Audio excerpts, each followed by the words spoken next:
We hung up shortly after that. I sat for a long time, thinking about the conversation, about change and redemption, and whether people could truly transform. I wanted to believe Emily was genuinely changing, but I also knew that believing her, trusting her words, was what had gotten us into trouble in the first place. So I filed the conversation away in my mind as something to observe from a distance, not something to invest in emotionally. Part 18. The Wedding. Trevor and Jasmine got married in a small ceremony 2.5 years after I pulled that bag from the lake. It was nothing like his wedding to Emily. No massive guest list, no elaborate venue. Just close family and friends in the garden of my Lake Forest estate, overlooking the very lake that had changed everything. I stood beside Trevor as he waited for his bride, and I could see the difference in him. The nervousness was still there, natural for any groom, but it was mixed with joy, with certainty, with peace. He knew who he was marrying. There were no illusions, no masks, no hidden agendas. Jasmine walked down the aisle escorted by her father, a retired postal worker who beamed with pride. Her dress was elegant but simple, and her smile was radiant. When she reached Trevor, the look they exchanged was so full of genuine love that I felt tears spring to my eyes. The officiant, a friend of Jasmine's family, began the ceremony with words that felt particularly meaningful, given what we'd all been through. Marriage is an act of faith. It's choosing to trust another person with your heart, with your future, with your truth. It's believing that the person standing before you is who they say they are, and loving them for it. Trevor and Jasmine had written their own vows. Trevor went first, his voice steady despite the emotion in his eyes. Jasmine, when I met you, I was broken.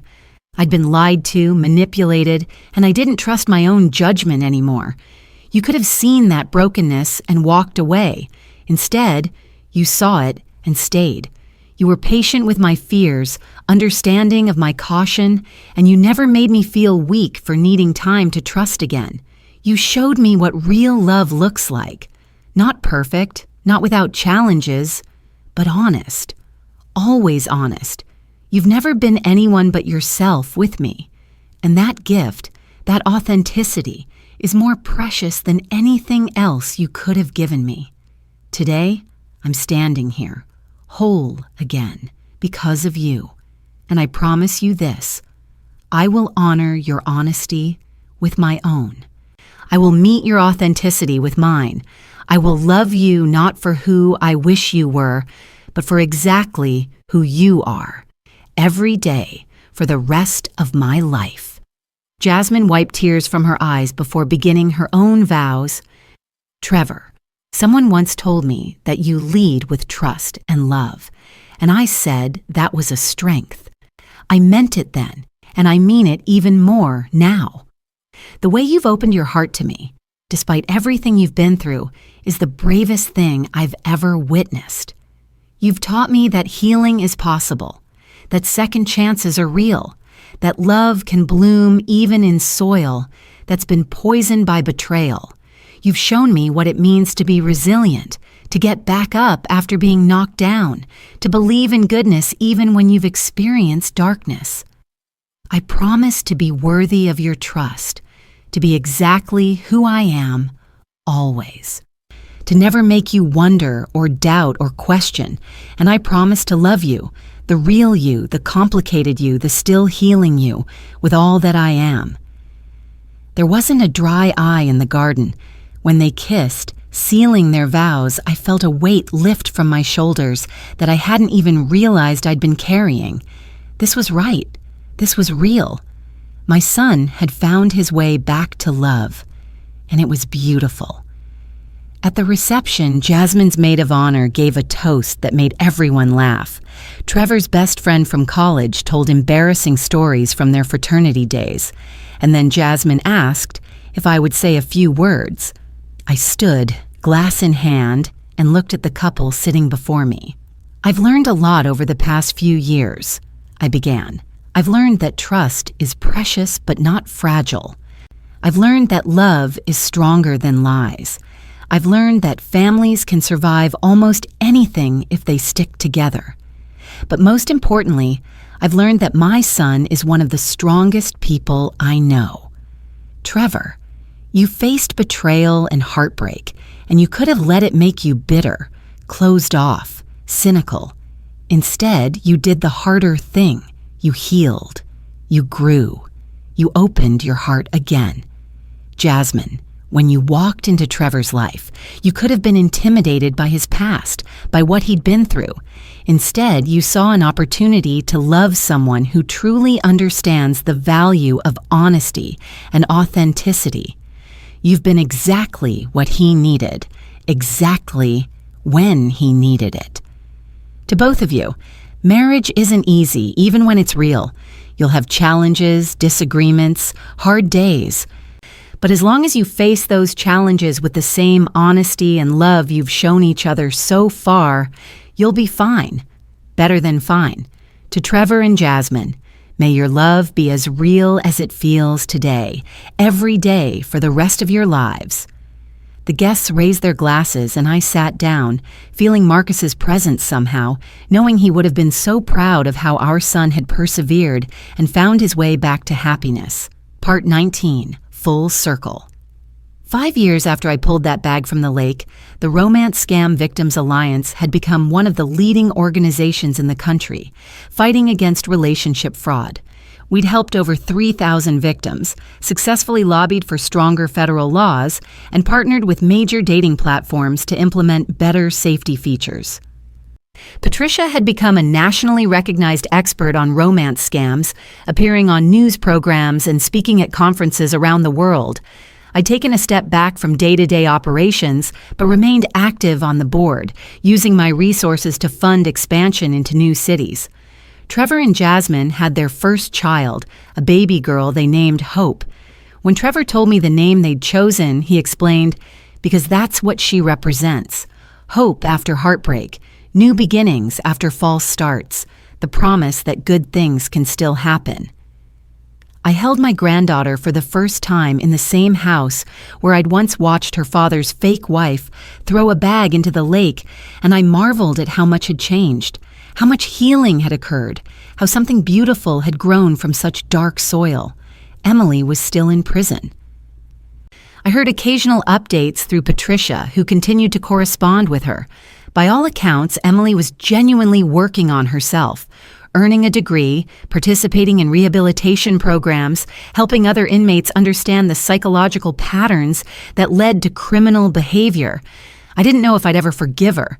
Forgiveness felt like something I didn't owe her, but I could acknowledge that she'd changed our lives in ways that weren't entirely negative. The foundation was helping people. Trevor had found Jasmine. I discovered a purpose beyond managing wealth. Sometimes, late at night, I'd walk down to the lake and stand at the edge of the water, looking at the spot where I'd rowed out that fateful day. The lake kept its secrets well. There was no sign of what had happened there. No indication that one woman's desperate attempt to hide evidence had set off a chain of events that would change multiple lives forever. I thought about all the things that had to align for the truth to come out. If I hadn't been at my window at that exact moment, if I hadn't decided to go into the lake, if I hadn't found the bag, or if it had already sunk too deep, any one of those variables different, and Emily might have succeeded. She might have stolen millions and disappeared, leaving us violated and confused, another set of victims in her long trail of destruction. But I had been at the window. I had gone into the lake. I had found the truth, and I had done something about it. Part 20. The Letter. On the 5th anniversary of Emily's conviction, I received another letter from her. This one was different from the first. Dear Diane, I hope it's okay that I call you that. Mrs. Richardson seems too formal for what I want to say. 5 years. That's how long I've been in here. 7 more to go, minimum, before I can even think about parole. Sometimes it feels like forever. Sometimes it feels like not nearly enough. I've had a lot of therapy. Court-ordered at first, but now I actually look forward to my sessions with Dr. Wilson. She's helping me understand things about myself that I never wanted to face, why I did what I did, or the lying became so habitual that I stopped knowing what truth was. Here's what I've learned. I was terrified of being unwanted, of being the foster kid nobody chose, so I became whoever I thought people wanted me to be. I created personas, characters, versions of myself that I thought would make people love me. But of course, if they loved those fake versions, they weren't really loving me at all. The irony is that by trying to make people want me, I ensured that the real me would never be seen, never be known, never be loved. I think about Trevor sometimes, about how he would have loved the real me if I'd been brave enough to show her to him. But I'll never know, because I didn't give him or myself that chance. I'm telling you this not to make excuses, but because I want you to know that I understand now what I couldn't see then. Every victim I conned wasn't just losing money. They were losing trust, safety, the ability to believe in love. I took something sacred from them and commodified it. I can never make that right. I know that. But I can spend the rest of my life trying to prevent others from doing what I did. I've been working with a researcher at Northwestern who's studying the psychology of con artists. I'm letting her interview me, study my patterns, analyze how I operated. The goal is to help law enforcement and potential victims recognize the warning signs. If my mistakes can help protect even one person from someone like I was, it won't redeem me, but it might give my incarceration some meaning. I heard that Trevor has a daughter now, Hope. That's a beautiful name. I'm glad he found happiness. I'm glad he didn't let what I did turn him bitter or closed off.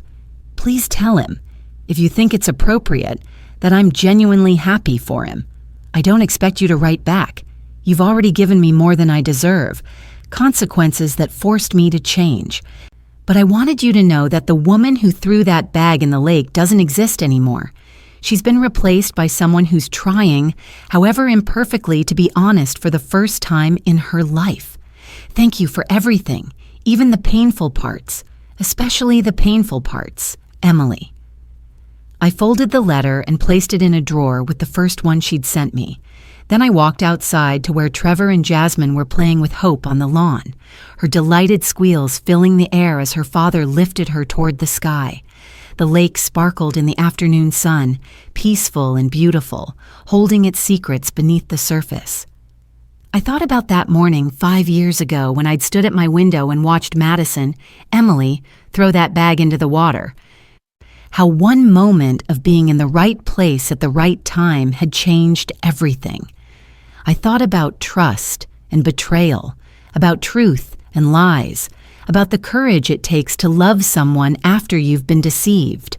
I thought about second chances and new beginnings, about how the darkest moments can sometimes lead to the brightest futures.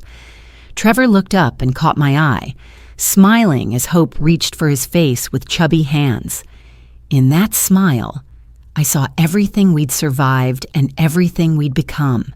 Stronger, wiser, more grateful for genuine love. I smiled back and walked over to join my family. The bag in the lake had been full of lies and stolen money, false identities and broken promises. But pulling it out had uncovered something far more valuable, the truth. And the truth, however painful, had set us all free. Some people might say I should have left that bag where it was, that ignorance would have been easier than knowing. But I've never believed in choosing comfortable lies over difficult truths. The bag needed to be found. The deception needed to be exposed. Justice needed to be served. And in the end, love, real, honest, authentic love, needed to win. It did. The end. My daughter-in-law tossed a bag into the lake. When I looked closer, I couldn't believe my eyes. Part 1. The perfect life that wasn't. I watched from my bedroom window as my daughter-in-law, Madison, walked toward the lake behind our property. Something about her movements seemed off, hurried, furtive, like she was trying not to be seen. In her hands, she carried a large designer bag, one I didn't recognize. Before I could process what was happening, she swung her arms back and hurled the bag into the dark waters with surprising force. My heart stopped. What I discovered in those murky depths would unravel everything I thought I knew about my family, my son's marriage, and the carefully constructed life we'd all been living. But I'm getting ahead of myself. Let me start from the beginning, because nothing about that morning made sense without understanding how we got there. My name is Diane Richardson, and at 56 years old, I thought I had life figured out. My late husband, Marcus, had built a commercial real estate empire from nothing, and when he passed 3 years ago, he left me with more money than I could spend in 3 lifetimes. Our estate in Lake Forest, Illinois, sat on 15 acres of pristine property, complete with private lake access, tennis courts, and a main house that had been featured in Architectural Digest twice. I had everything a woman could want: financial security, social standing, a close relationship with my only son, Trevor. Yet that morning, standing at my window in my silk robe with my morning coffee growing cold in my hands, I felt a chill run down my spine that had nothing to do with the October air seeping through the window frame. Madison had been part of our family for 2 years. She and Trevor met at a charity gala in Chicago. She was the event coordinator for a nonprofit. He was there representing our family foundation. The attraction was immediate, or so Trevor told me. Within 6 months, they were engaged. Within a year, married in a ceremony that cost more than most people's houses. I'll be honest, I had reservations from the start. It wasn't that Madison wasn't lovely. She was beautiful in that effortless way that made other women insecure. Tall, blonde, with the kind of bone structure that photographed well from every angle. She came from money, too, or so she said. Her father was supposedly a diplomat, her mother from old Connecticut wealth. But something about her stories never quite added up. Details changed slightly each time she told them.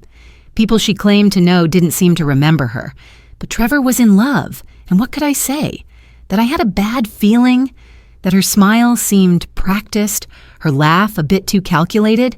I would have sounded like the jealous mother-in-law from every bad sitcom. So I kept my mouth shut, welcomed her into the family, and tried to ignore the nagging voice in the back of my mind. Now, watching her disappear back into the house after disposing of that bag, I knew I should have trusted my instincts. I set down my coffee cup with trembling hands. My mind raced through possibilities, each more disturbing than the last. What could be in that bag? Why throw it in the lake? Was she hiding something from Trevor? From me? The questions multiplied faster than I could process them. The responsible thing would have been to call the police. The smart thing would have been to call my lawyer. But I was a mother first, and if this involved my son, I needed to know what I was dealing with before I brought anyone else into it. I made a decision that would change everything. I was going into that lake. Part 2. Secrets Beneath the Surface.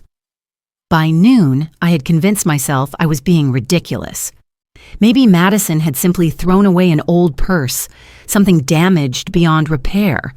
Maybe I was seeing conspiracy where there was only spring cleaning, but I couldn't shake the image of her face as she'd hurled that bag. There was something desperate in her expression, something that spoke of far more than discarding a worn accessory. Trevor and Madison had left for the city around 10. Trevor had meetings at the foundation office, and Madison mentioned something about lunch with friends in Gold Coast. They wouldn't be back until evening. I had the house to myself, and I had time to either satisfy my curiosity or confirm that I was becoming a paranoid old woman. I changed into clothes I didn't mind ruining and walked down to the boathouse. Marcus had loved the water. We'd kept a small rowboat, a canoe, and a paddle board down here, though I hadn't used any of them since he died. The boathouse smelled of mildew and old wood, and dust motes danced in the shafts of sunlight that cut through the small windows. The water was cold for October, unusually so. I shivered as I pushed the rowboat into the lake, trying to remember the last time I'd done this. 5 years? 6? Marcus used to tease me about my reluctance to get on the water, despite living on a lake. "You can take the girl out of Detroit, but you can't make her a sailor," he'd say, laughing. I rowed out to approximately where I'd seen Madison throw the bag. The lake wasn't deep here, maybe 15 feet at most, but the water was dark with silt and algae. I'd brought a long pole with a hook on the end, something Marcus used to use for clearing debris, and I began dragging it along the bottom. Nothing. I rowed a few feet to the left and tried again. Still nothing. For 20 minutes, I swept the bottom of the lake, wondering if the current had carried the bag away, wondering if I'd imagined the whole thing. My arms ached, and I was about ready to give up when the hook caught on something. I pulled, and the resistance told me I'd found something heavy. My heart hammered against my ribs as I worked to bring whatever it was to the surface. The bag emerged slowly, water streaming from it, heavier than I'd expected. It was a Louis Vuitton weekender, easily $3,000, and it was soaked through. I dragged it into the boat with effort, water pooling at my feet. My hands shook as I reached for the zipper. Part of me still hoped for something innocent, clothes maybe, or books that had gotten water damaged. Something that would make sense. What I found inside made my blood run cold. Money. Stacks and stacks of $100 bills bundled together with rubber bands. Even wet, I could tell there was at least $100,000 in this bag, maybe more. And underneath the money, wrapped in plastic, were documents. Passports, multiple passports, all with Madison's photo but different names. Sarah Mitchell, Jennifer Caldwell, Rebecca Torres, and there was something else, a small leather-bound journal. I sat in that boat, rocking gently on the water, as my entire world shifted. My daughter-in-law wasn't who she claimed to be. The woman sleeping in my house, married to my son, had multiple identities and a bag full of cash hidden at the bottom of our lake. The question was, what was I going to do about it? Part 3. The journal I rowed back to shore in a daze, the bag heavy in my lap, heavier still with the weight of what it represented. I hid the boat back in the boathouse and carried the dripping bag to my private study, a room at the back of the house that neither Trevor nor Madison ever entered. It was my sanctuary, filled with Marcus's books and my own collection of African-American art that I'd been acquiring for years. I locked the door behind me and laid the bag on the floor, opening it fully to assess everything inside. 12 bundles of cash, each containing what looked like $10,000. 4 passports, a social security card in yet another name. And the journal. My hands trembled as I opened it, careful not to damage the water-stained pages. The handwriting inside was small, precise, and unmistakably Madison's. I'd seen her writing often enough. Thank you notes, grocery lists left on the kitchen counter. The first entry was dated 3 years ago, before she'd even met Trevor. Houston was easier than I expected. David never questioned anything. 3 months and I walked away with $80,000 in jewelry alone. Claudia was right. The recently widowed ones are the easiest. They're lonely, grateful for attention, and they don't ask too many questions when things move fast. I felt sick. I flipped through more pages, my horror growing with each entry. Madison, or whatever her real name was a con artist. She'd been working this scheme for at least 5 years, maybe longer. She would target wealthy men, usually older or recently widowed, romance them, gain their trust, and then systematically steal from them before disappearing. She used different names, different backstories, different personas, but Trevor wasn't like the others. He was young, healthy, and very much alive. Why him? Why us? I found the answer several pages later. The Richardson situation is different. Longer game, but potentially the biggest score yet. The son is easy, good-looking, wealthy, and just naive enough. But the real prize is the mother, Diane Richardson. Net worth estimated at $200 million, most of it liquid. If I can get Trevor to marry me, I'll have access. The key is making her trust me. She's smart, suspicious, but she loves her son. That's her weakness. I had to put the journal down, my vision blurred with tears of rage and betrayal. This woman had played us all. She'd manipulated my son, wormed her way into our lives, all for money. Everything about her was a lie. Her background, her family stories, her feelings for Trevor. God, Trevor. My son thought he was in a loving marriage. He had no idea he was sleeping next to a woman who saw him as nothing more than a mark, a means to an end. I kept reading, unable to stop even though each page felt like a knife to my heart. 6 months in, and it's going perfectly. Trevor is completely devoted. Diane is warming up to me, though she still has reservations. I can see it in her eyes sometimes. She's perceptive, more so than the others. I'll need to be careful. The wedding is scheduled for next spring. Once we're married, I'll have legal access to at least some of the family money. The question is whether to take it slow or go for the big score. Married now. It was almost too easy. Trevor convinced his mother to put some accounts in both our names for convenience. She doesn't know I've been slowly moving small amounts out, testing the waters. Nothing big enough to notice, but it adds up. I've already cleared about $200,000. I could run now, but I'm thinking bigger. My breath came in short gasps. $200,000. She'd already stolen $200,000 from us, and I hadn't noticed. None of us had noticed. There's a problem. Diane's lawyer suggested she move some of her assets into a more complex trust structure. If that happens, it'll be much harder to access the money. I need to move faster than I planned. I found a way to clone Trevor's access credentials to his mother's accounts. It's risky, but the payoff could be massive. I'm thinking I could clear $5 million before anyone realizes what's happening. Tomorrow's the day. I've set everything up. Wire transfers to 3 different offshore accounts. By the time they realize what's happened, I'll be gone. I've already packed my essentials. Cash, documents, everything I need to disappear. There's a flight to Zurich tomorrow evening. New passport, new name, new life. I'm leaving the bag by the lake tonight.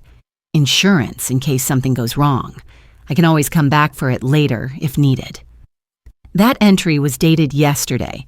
Today was the day she planned to rob us and disappear. Part 4. A Mother's Choice. I sat in my study, surrounded by the evidence of Madison's betrayal, and tried to think clearly. My first instinct was to call the police immediately. She was a criminal. A con artist who had systematically targeted my family. She deserved to be arrested, prosecuted, sent to prison. But then I thought about Trevor. My son was a good man, kind and generous to a fault.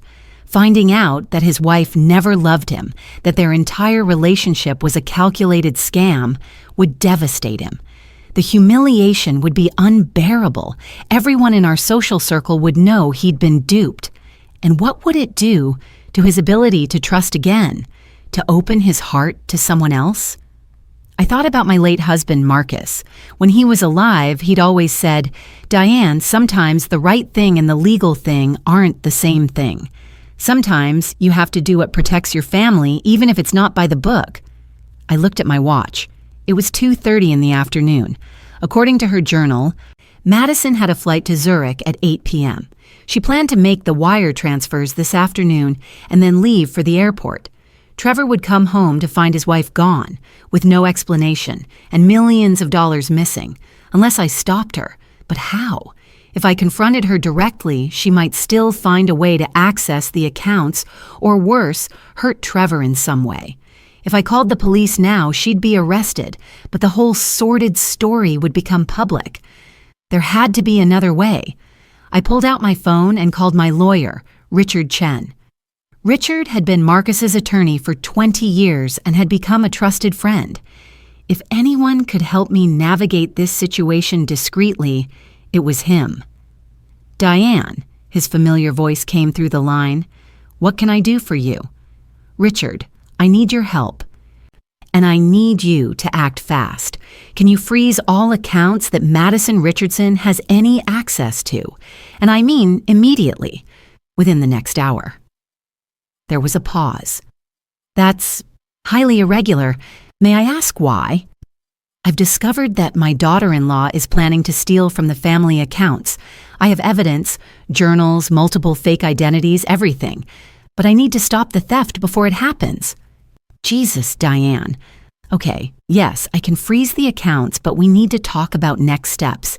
If she's committed fraud, we need to—" "I know what we need to do legally, Richard, but right now I need you to trust me. Freeze the accounts. I'll bring you all the evidence tomorrow and we'll figure out the rest. Can you do that for me?" "Yes. Give me an hour." "Thank you." I hung up and made my second call, this one to my son. "Mom? Everything okay?" Trevor sounded surprised. I rarely called him during the workday. "Sweetheart, I need you to come home, right now." "What?" "Mom, I'm in the middle of—" "Trevor." I used the voice that he knew meant business, the one that had gotten him through homework and curfews and every important moment of his childhood. "This is not a request. Come home. Don't tell Madison, just come." "You're scaring me." "I know, I'm sorry, but please trust me. Come home now." "I'm on my way." I ended the call and looked at the journal, the passports, the money spread across my study floor. I had maybe 2 hours before Madison tried to access the accounts. 2 hours to decide how to handle this in a way that protected my son while still bringing this woman to justice. The answer came to me slowly, but when it did, I knew it was right. I was going to give Madison exactly what she deserved, a taste of her own medicine. Part 5. Setting the Trap. Trevor arrived within 45 minutes, bursting through the front door with panic written all over his face. I met him in the foyer, placing a calming hand on his arm. "Is someone hurt? Are you sick?" His eyes searched my face frantically. "No one's hurt, but we need to talk and you need to see something. Come with me." I led him to my study where I'd arranged the evidence carefully. The moment he saw the passports, the money, the journal, his face went pale. What is this?" "Sit down, sweetheart." "Mom, what the hell is going on? Why do you have all this cash? Whose passports are these?" I handed him the journal. "Read the last 10 entries." I watched my son's face as he read. Watch the confusion turn to disbelief, then to heartbreak, then to a rage I'd rarely seen in him. His hands shook as he turned the pages, his breathing becoming more ragged with each revelation. "This can't be real," he whispered. "Madison wouldn't— She loves me. This has to be some kind of mistake. Trevor, look at the passports. Look at her handwriting. This is real." He stared at the documents, and I could see the moment when denial crumbled and acceptance took its place. My strong, successful son looked like a lost little boy, and it broke my heart. "She never loved me," he said quietly. "It was all a lie, everything." I moved to sit beside him, wrapping my arm around his shoulders like I used to when he was young and the world had disappointed him. "I'm so sorry, baby." "What do we do?" His voice cracked. "Do we call the police?" "We could, and we might still have to. But first, I want to know if you trust me to handle this my way." He looked up at me, eyes red-rimmed. "What are you thinking?" "I'm thinking that if we call the police right now, this becomes a media circus. Your wife arrested for fraud and theft. It'll be in every newspaper, every gossip column. Everyone we know will be talking about how you were conned. Your business relationships, your reputation, everything will be affected." "I don't care about that. She deserves to be in prison." "I agree, but there might be a better way. A way that protects you while still ensuring she faces consequences." Trevor wiped his eyes. "Tell me." I explained my plan. It was risky, probably illegal in its own way, but it felt right. Richard had already frozen the accounts. When Madison tried to make the wire transfers this afternoon, they would fail. She'd panic, realize something was wrong. According to her journal, she'd planned to leave for the airport around 6 p.m. What if we let her go to the airport? Let her think she was getting away? But instead of escaping, she'd find something waiting for her. Not the police, not yet, but something better. I want her to feel what she made you feel, I told Trevor. Betrayal, confusion, fear. And then, when she's at her lowest, when she thinks she's lost everything, that's when we bring in the authorities. Trevor looked at me with a mixture of admiration and concern. You're kind of scary, Mom. I'm a mother protecting her child. There's nothing scarier than that. Part 6. The Afternoon Unravels. At 3:30 p.m., my phone rang. It was Richard. It's done. All accounts are frozen. If anyone tries to access them, they'll get an error message saying there's a temporary security hold. Perfect. Thank you, Richard. Diane, I still think we should... Tomorrow, I promise. We'll do everything by the book tomorrow. But today I need to handle this my way. I could hear his sigh through the phone. You're as stubborn as Marcus was. I'll take that as a compliment. Trevor and I waited in my study, tension mounting with each passing minute. At 4:15, I heard Madison's car pull into the driveway. I hadn't expected her back so early. Her journal had said she planned to make the transfers and then go home to pack. She's home, Trevor said unnecessarily, his jaw tight. Stay here. I need to see what she does. I slipped out of the study and positioned myself where I could see into Trevor's home office without being seen. Madison walked in, and I could tell immediately that something was wrong. Her movements were jerky, agitated. She sat down at Trevor's computer and began typing furiously. I couldn't see the screen from my angle, but I didn't need to. I knew exactly what she was seeing.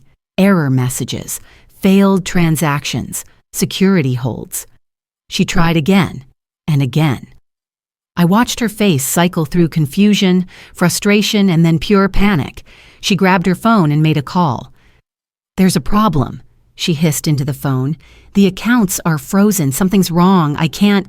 No, I don't know what happened. Everything was set up perfectly. Someone must have...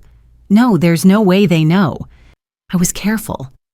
She listened for a moment, her face growing more pale. What do you mean, abort? I'm already in this deep. The wedding, 2 years of my life.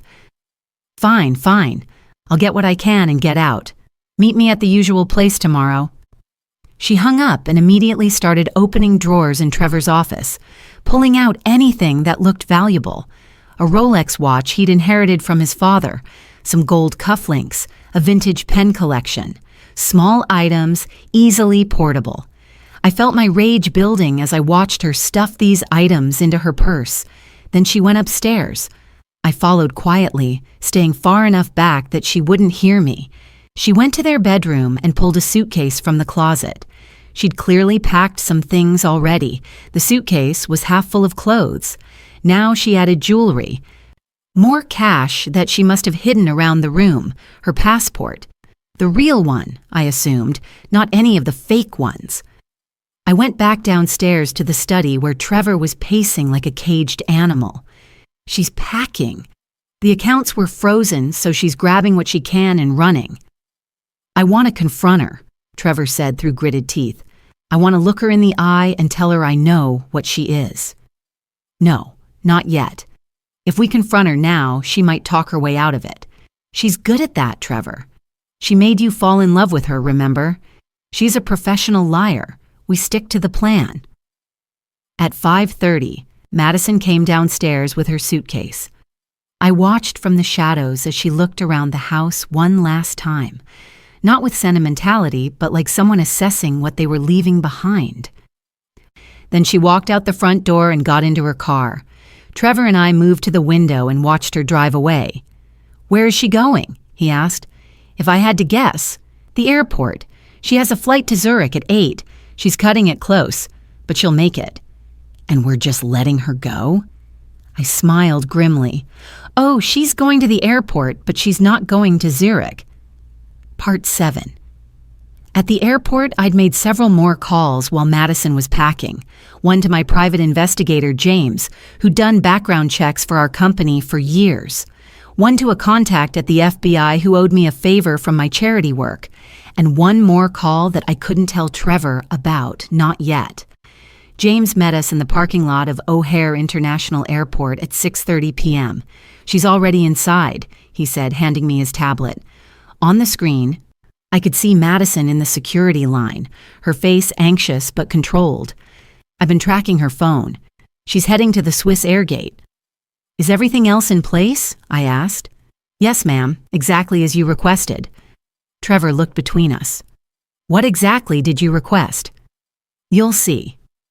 We made our way into the terminal. I'd pulled some strings to get us through security without tickets, the kind of strings that only significant donations to airport improvement projects can pull. We positioned ourselves at a coffee shop with a clear view of the Swiss Air Gate. Madison was there, seated in the waiting area, her knee bouncing nervously. She checked her phone constantly, probably still trying to figure out what had gone wrong with the account access. There, James said quietly, nodding toward the gate. Two men in suits approached Madison.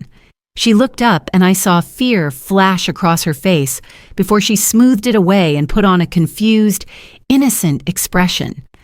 Madison Richardson, one of the men said, loud enough for us to hear from our position. Yes, can I help you? They showed her their badges. FBI. We need you to come with us, please. We have some questions about fraudulent wire transfer attempts made from your account this afternoon. What? There must be some mistake.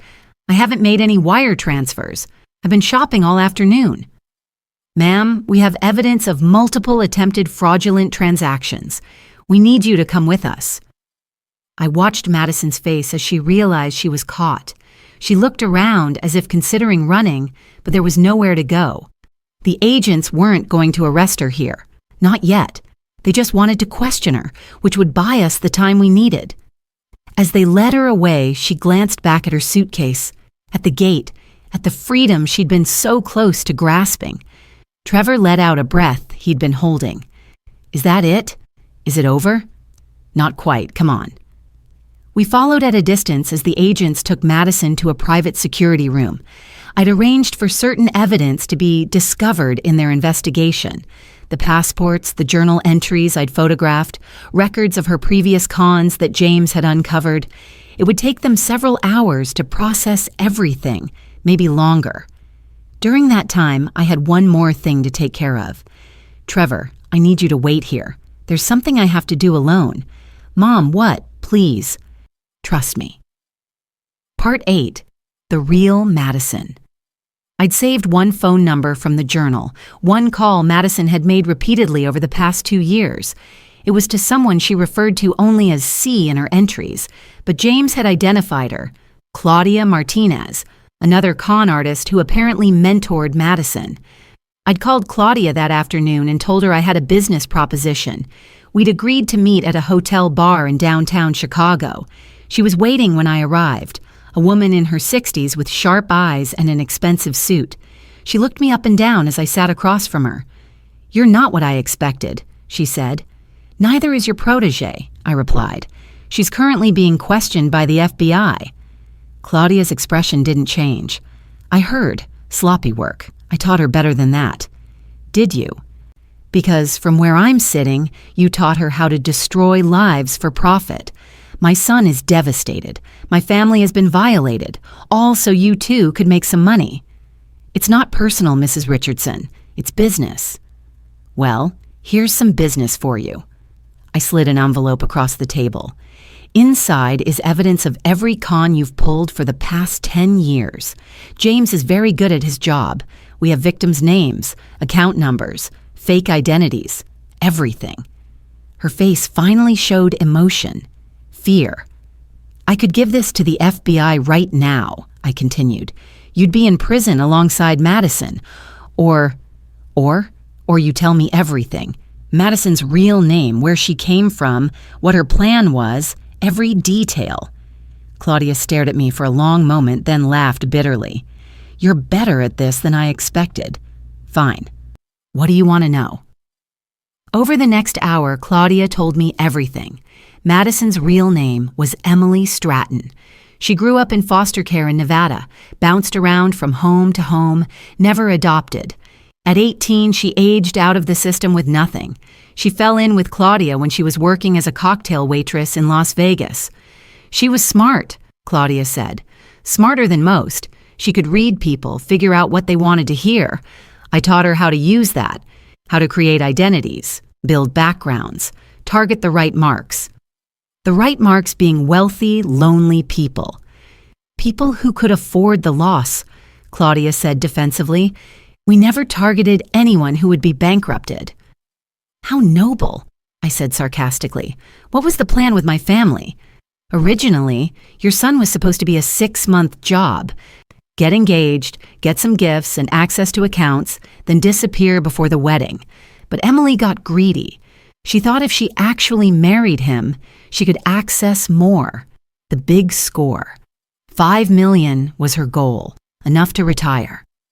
Did she ever feel anything real for Trevor? Any genuine emotion? Claudia shrugged. Emily doesn't do real emotions. That's what makes her good at this. Or made her good. Past tense, I suppose.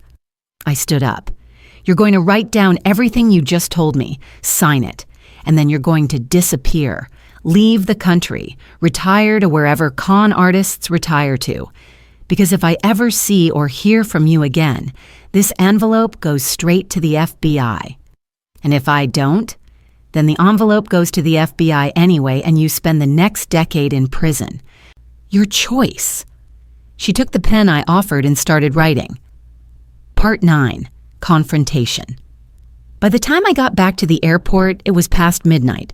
The FBI had finished their initial questioning of Madison, Emily, and she was being held on suspicion of fraud. They'd found enough evidence to charge her, but they wanted to build a stronger case before making any arrests. I'd arranged for Trevor and me to have a few minutes with her, supervised before she was transferred to holding. She was in a small room, still wearing the expensive clothes she'd put on that morning when she thought she was leaving for Zurich. Her makeup was smeared, her hair disheveled. When we walked in, her eyes widened. Trevor, she said, and her voice sounded different now, less refined, rougher around the edges. The mask was slipping. Baby, thank God.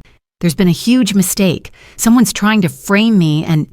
Stop, Trevor said quietly. Just stop. Trevor, please, you have to listen. We know everything, Emily. She flinched at the name. Trevor pulled out the journal and dropped it on the table between them. We know who you are, what you are. We know about all the others before me. Houston, Denver, Boston. We know this was all a con from day one. I watched Emily's face cycle through several expressions, denial, fear, calculation, before settling on something I hadn't expected, exhaustion. How did you find out? She asked finally. I saw you throw the emergency bag in the lake, I said. The one with the money and the passports. I went in after it. She laughed, a bitter sound. Of course. I was so careful about everything else. And a bag in the lake is what gets me caught. Why? Trevor asked, and his voice broke. Why me? Why us? Emily, I couldn't think of her as Madison anymore, looked at him with something that might have been regret. You want the truth? Fine. You were supposed to be easy, rich, naive, recently lost your father, the perfect mark for a quick engagement con. But then, I met your mother. She looked at me. And I realized the real money wasn't with you, Trevor. It was with her. So I changed the plan. Married you instead of just getting engaged. Thought I could work my way into the family fortune. Did you ever feel anything real for me? Trevor asked. Anything at all? Emily was quiet for a long moment. I don't know how to answer that. I've been playing roles for so long, I'm not sure I know what real feelings are anymore. You were kind to me. You made me laugh. Sometimes, when you'd look at me like I was the most important person in your world, I'd almost forget it was all a game. She wiped her eyes. But then I'd remember who I was, what I'd done. And I'd know that someone like you could never really love someone like me. Not if you knew the truth. You didn't give me the chance to make that choice, Trevor said. No, I didn't, because I'm a coward. She looked down at her hands. For what it's worth, I'm sorry. I know that doesn't mean much, but it's true. Trevor stood up. You're right. It doesn't mean much. As we turned to leave, Emily called out, Mrs. Richardson. I looked back. You were right to be suspicious of me from the start. You're a smart woman, smarter than I gave you credit for. I'm a mother, I corrected her. There's nothing more dangerous than a mother protecting her child. Part 10. Aftermath. Emily Stratton was formally charged with wire fraud, identity theft, and conspiracy. As James's investigation deepened, we discovered she'd conned at least 8 other people over the past 6 years, stealing a combined total of over $2 million. Some of her previous victims came forward when they heard about her arrest. Others were too embarrassed. The FBI offered Trevor and me the option to press additional charges, but I declined. Emily was already looking at 15 to 20 years in federal prison. More charges wouldn't change that, and I wanted this to be over. The money she'd already stolen from us, the $200,000, was partially recovered. Some of it had already been spent or moved to accounts we couldn't trace. I didn't care. Compared to what she'd planned to take, it was nothing. The media got hold of the story, of course. It was too good to ignore. Wealthy family conned by beautiful bride, fortune hunter exposed. But I used my connections to keep Trevor's name mostly out of it. The headlines focused on Emily, not on her victims. Small mercies. Trevor took it hard, as I knew he would. He blamed himself for being fooled, for not seeing through her act. I spent many late nights with him, talking through his feelings, helping him process the betrayal. How did you know? He asked me one evening, about a month after Emily's arrest. What tipped you off about her? Honestly, I didn't know. I just had a feeling. Little things that didn't add up. The way she'd change details in her stories. How she'd avoid answering direct questions about her past. The fact that none of her old friends ever seemed to visit or call. I paused. But I talked myself out of those concerns because I didn't want to be the overbearing mother-in-law. I should have trusted my instincts. You did trust them, Trevor pointed out. Eventually, you went into that lake. Only because I saw her throw the bag, if I hadn't been at the window at that exact moment.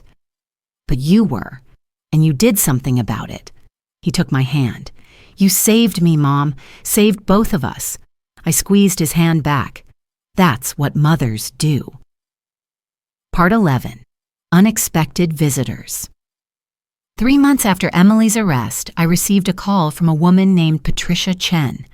She explained that she was one of Emily's previous victims, a widow from Houston who'd lost nearly $300,000 to Emily's schemes. I saw the news coverage, Patricia said over the phone, about what happened to your family. I wanted to reach out because, well, I wanted to thank you. Thank me? For stopping her. For making sure she faces justice. When she conned me, I was too embarrassed to go to the police. I thought people would think I was a fool, so she just got away with it, and I've had to live with that guilt ever since, knowing she was probably out there doing the same thing to someone else. You weren't a fool, I said firmly. She was a professional. This is what she did for a living. Maybe, but I still felt foolish. Your courage in pursuing this, in not letting her get away with it, that inspired me to finally file a police report, to add my story to the case against her. And I've been talking to some of the other victims. We're forming a kind of support group, people who were conned by Emily or people like her. An idea began forming in my mind. Patricia, would you be interested in turning that support group into something more? A nonprofit, maybe, that helps victims of romance scams. I'd never thought of that. These scams destroy lives. They cost victims millions of dollars every year, not to mention the emotional damage. But there's so much shame around being conned that people don't talk about it, don't get help. What if we created a safe space for victims, provided resources, counseling, legal assistance? That would be incredible, Patricia said. Her voice filled with emotion. But something like that would require significant funding. I can help with that, I said. Let me make some calls. Within 2 weeks, I'd connected Patricia with lawyers to set up a nonprofit organization. Within a month, we'd secured initial funding, including a significant donation from my own foundation. Within 3 months, the Romance Scam Victims Alliance was officially launched, with Patricia as executive director and me as a board member. Our first client was a 72-year-old man from Michigan who'd lost his life savings to an online romance scam.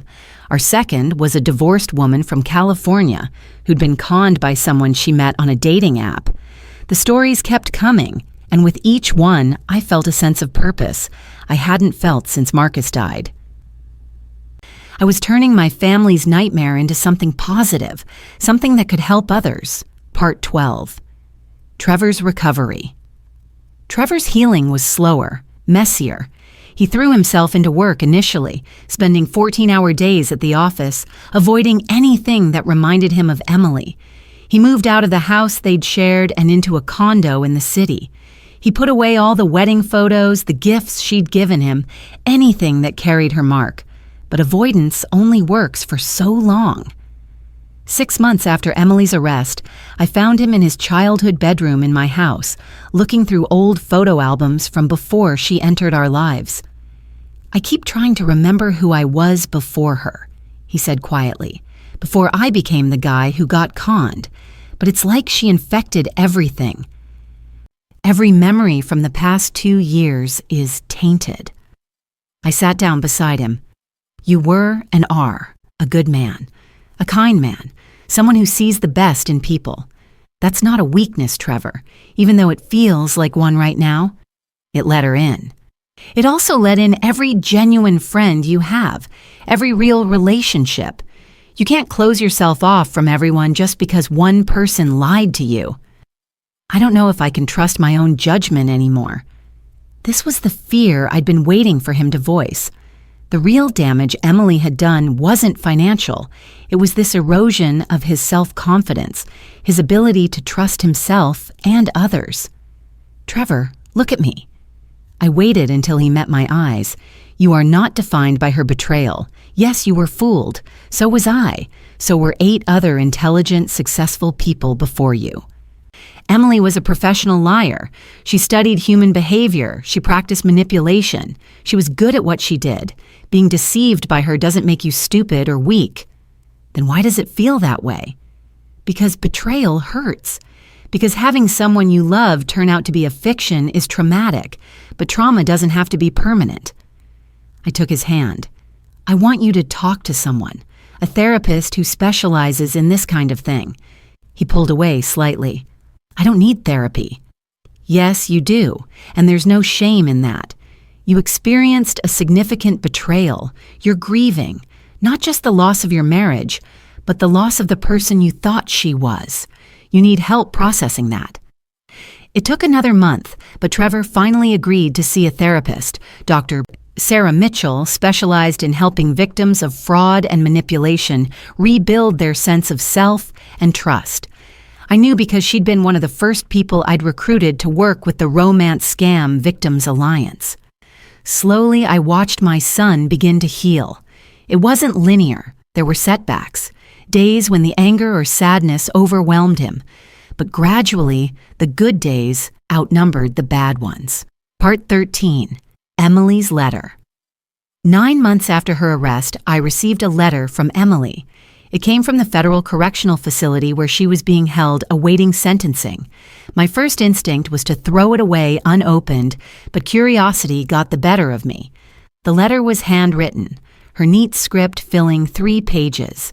"Dear Mrs. Richardson, I don't expect you to read this, and I certainly don't expect you to respond. I wouldn't blame you if you tore this up the moment you saw who it was from, but I needed to write it anyway, if only for myself. I've had a lot of time to think over the past 9 months, time to reflect on what I did, who I hurt, and why. My lawyer tells me I'll probably get 15 years. I'm 32 years old. When I get out, I'll be 47. Half my life will be gone. Part of me wants to say it's unfair, that the punishment doesn't fit the crime. But mostly, I know I deserve this. Maybe more. I've been meeting with a psychologist here. Court-ordered, initially, but I've continued voluntarily. She's been helping me understand why I became who I became. The foster care system, the abuse, the constant feeling of not being good enough or wanted, none of that excuses what I did, but it helps explain it. For so long, I told myself that what I was doing was victimless, that rich people could afford to lose the money I took, that I was just evening out the unfairness of a world where some people have everything and others have nothing. But that was a lie I told myself to feel better about the harm I was causing. You asked Trevor if I ever felt anything real for him. I've thought about that question a lot. The truth is, I don't know. I've been playing roles for so long that I'm not sure where the performance ends and the real me begins, or if there even is a real me underneath all the lies. But I do know that Trevor was different from the others. When he looked at me, I felt seen in a way I never had before. Not the fake me, the character I was playing, but something deeper. It terrified me, because if he really saw me, he'd see all the ugliness I was trying to hide. So I kept him at a distance emotionally, even while pulling him closer physically. I told myself the con was going perfectly, that I was in complete control. But the truth is, I was terrified that if I let myself be real with him, if I let myself actually feel something genuine, the whole house of cards would collapse. I was right, of course. It did collapse, just not in the way I expected. I want you to know that I'm glad you caught me. I know that sounds strange, but it's true. If you hadn't, I would have taken that money and disappeared.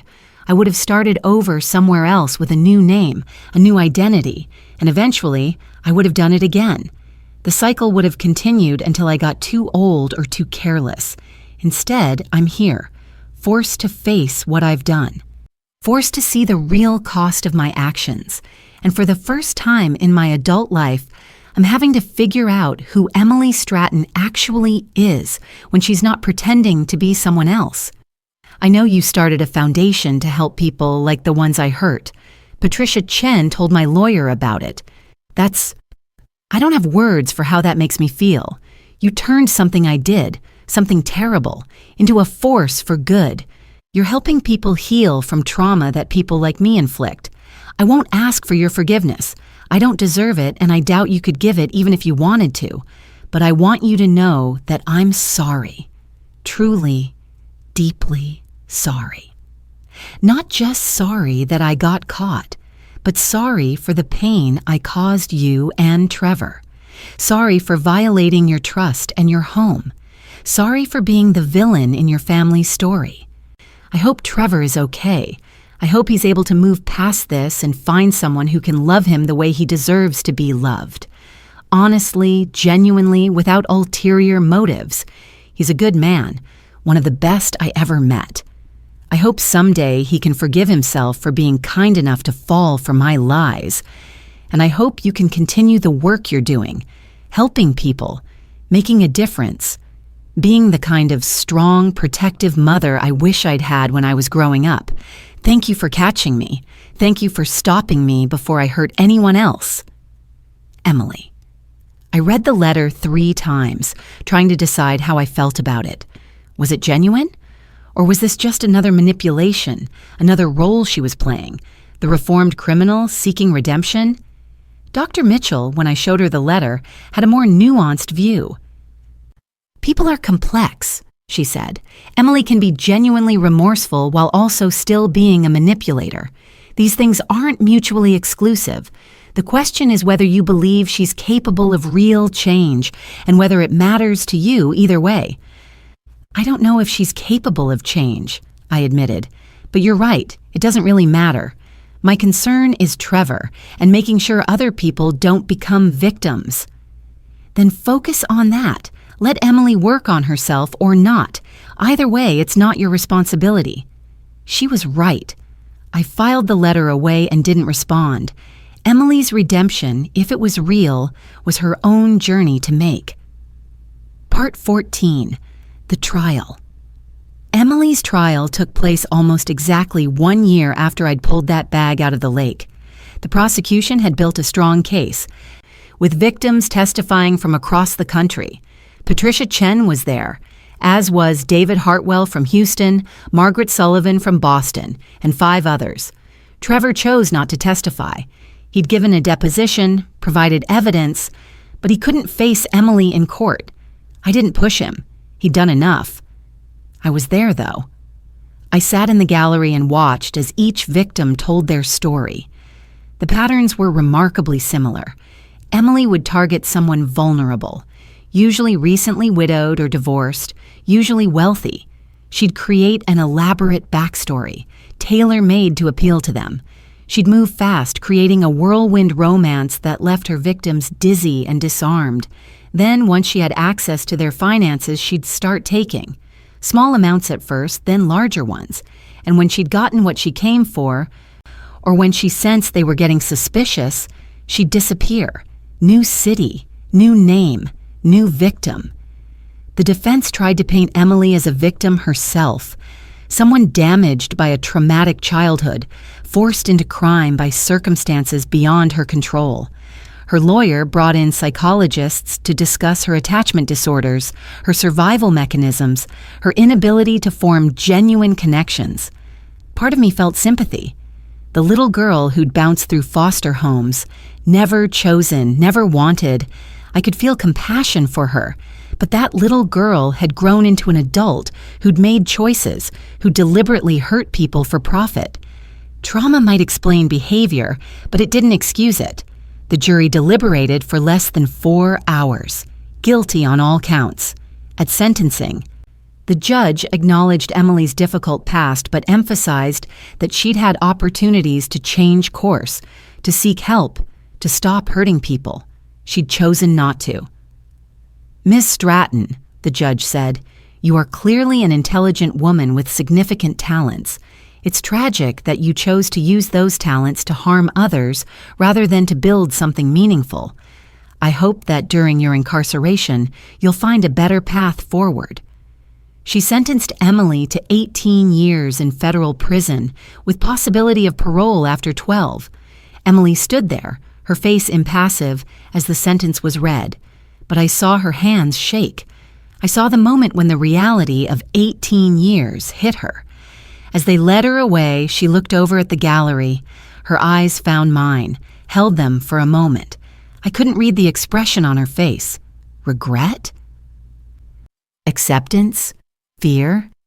Then she was gone, and it was over. Part 15. Moving forward. Life slowly returned to a new kind of normal. Trevor moved back into a house, a different one, in a different neighborhood, with no memories of Emily attached to it. He started dating again, cautiously at first, but with increasing confidence as therapy helped him rebuild his trust in his own judgment. The romance scam. Victims Alliance grew beyond anything I'd initially imagined. What started as a support group expanded into a full-service organization, offering counseling, legal assistance, financial advice, and advocacy. We lobbied for stronger laws against romance scams. We worked with dating apps to implement better verification systems. We educated people about the warning signs of fraud. Patricia became one of my closest friends. We'd bonded over our shared experience, and she had a passion for the work that matched my own. Together, we helped hundreds of people rebuild their lives after being conned. I also started speaking publicly about my experience. At first, it was hard. I worried about the judgment, the whispers about my son being fooled, about my family being victimized. But I realized that shame was what allowed scammers like Emily to thrive. Victims stayed silent, and predators took advantage of that silence. So I spoke up. I did interviews, gave talks at conferences, shared our story. And with each telling, the shame diminished. Because this wasn't our failure. We were the victims of a crime, and there was no shame in that. One evening, about 18 months after Emily's sentencing, Trevor came over for dinner. It was just the two of us, eating on the terrace overlooking the lake. The same lake where this whole nightmare had begun. "I've been thinking about selling this place," I said suddenly. "Too many memories, maybe." Trevor looked surprised. "You love this house." "Dad loved this house." "I do love it." But sometimes I think a fresh start might be good. Is this because of what happened with Emily? Partly, but also because I'm ready for something new, a different chapter. Trevor was quiet for a moment, then said, I met someone. My heart lifted. Tell me about her. Her name is Jasmine. She's a pediatric surgeon at Northwestern. We met at a fundraiser for the Children's Hospital. He smiled, a real smile that reached his eyes. She's brilliant and funny and completely unimpressed by money or status. She grew up in a working-class neighborhood in Atlanta. Put herself through medical school. How long have you been seeing her? 3 months. I wanted to be sure before I told you. Sure that it was real. Sure that I wasn't just falling for another illusion. And it's real, Mom. She's real. I can tell the difference now. I reached across the table and took his hand. I'm so happy for you, sweetheart. I want you to meet her, if that's okay. I'd love to meet her. He hesitated. She knows about Emily, about everything. I told her early on because I didn't want there to be any secrets. I needed to know if it would scare her off. And? She said that what happened to me shows I'm someone who leads with trust and love, and that's not a flaw, it's a strength. She said the world needs more people like that, not fewer. I felt tears prick my eyes. I like her already. Part 16, Jasmine. I met Jasmine 2 weeks later at a small restaurant in Lincoln Park. She arrived exactly on time, dressed in jeans and a simple blouse, her natural hair pulled back in a low bun. She was beautiful, but not in the calculated way Emily had been. There was something genuine about her, something grounded. She shook my hand firmly, meeting my eyes without hesitation. Mrs. Richardson, it's wonderful to finally meet you. Trevor talks about you constantly. Please call me Diane, and I hope he says good things. Only the best. She smiled. He credits you with saving him, and from what I understand, you've turned that experience into something that's helping a lot of people. We sat down, and I found myself relaxing almost immediately. Jasmine was easy to talk to, asking thoughtful questions about the foundation's work, sharing stories from her own life and career. She was clearly smart. She'd have to be as a pediatric surgeon, but she wore it lightly, without arrogance. Midway through dinner, she addressed the elephant in the room directly. I want you to know that I understand if you have reservations about me, she said.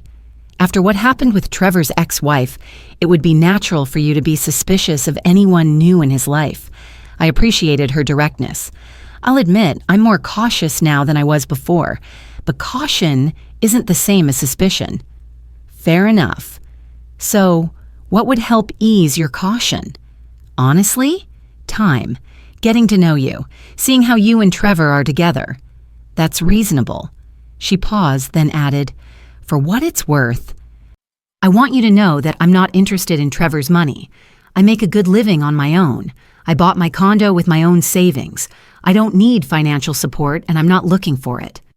I appreciate you saying that, but you should also know that Trevor deserves to be loved for who he is, not for what he has, money or no money. I agree completely. She met my eyes steadily. I love Trevor because he's kind, because he makes me laugh, because he's passionate about helping people and making a difference in the world, because when he looks at me, I feel seen and valued. The money is it's just there. It's not why I'm with him. I believed her. Maybe I was being naive again, but I didn't think so. Emily had always been slightly performative, like she was playing a role. Jasmine was just herself. Over the next few months, I watched Trevor and Jasmine together. I saw how she challenged him intellectually, how she called him out when he was being stubborn, how she supported his work with the family foundation while maintaining her own demanding career. I saw how he lit up around her, how he'd become more confident, more himself. And slowly, the last remnants of fear left over from the Emily situation began to fade. Part 17. The phone call. 2 years after Emily's conviction, I received an unexpected phone call from her. Inmates could make monitored calls, and she'd apparently earned enough privileges to have access. Mrs. Richardson? Her voice sounded different, smaller, less confident than I remembered. Emily. I know I have no right to call you. If you want to hang up, I understand. But I wanted to ask you something. I hesitated, then said, I'm listening. I heard that Trevor is engaged to a doctor named Jasmine. My protective instincts flared. How did you... Patricia Chen, we've been writing letters. She's been helping me work through some things, believe it or not. She mentioned it in her last letter. Emily paused.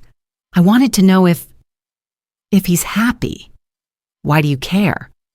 Because despite everything I did, despite every lie I told, I never wanted him to be permanently damaged by what happened. I know that sounds stupid coming from me, but it's true. I considered not answering, but something in her voice stopped me. Yes, he's happy. Jasmine is wonderful for him. I heard Emily let out a breath. Good, that's good. Is that all you wanted to ask? No.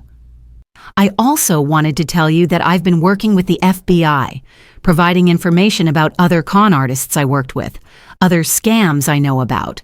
I can't undo the damage I did, but I can at least try to prevent others from doing the same thing. That's good of you. It's the least I can do. I've also been taking classes here, got my GED, started working on a college degree in psychology. I'm never going to be able to practice, obviously, but I want to understand why people do what I did, why I did what I did. Emily, why are you really calling?